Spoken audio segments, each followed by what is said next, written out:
Now.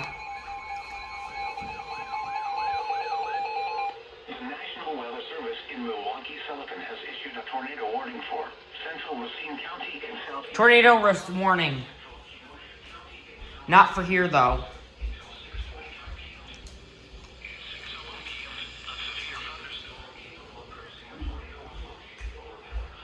Moving east at 45 miles an hour. Hazard, tornado. Source, radar indicated rotation. Impact, flying debris will be dangerous to those caught without shelter. Mobile homes will be damaged or destroyed. Damage to roofs, windows, and vehicles will occur. Tree damage is likely. This dangerous storm will be near Kenosha, Pleasant Prairie, Sturtevant, Canyon Grove around 6:05 p.m. Racine and Mount Pleasant around 6:10 p.m.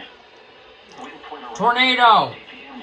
Not for here, though. Impacted by this tornadic thunderstorm. Racine. North Bay, Elmwood Park, Somers, Brighton, Bristol, Kansasville, Salem, Paris, Franksville, and Caledonia.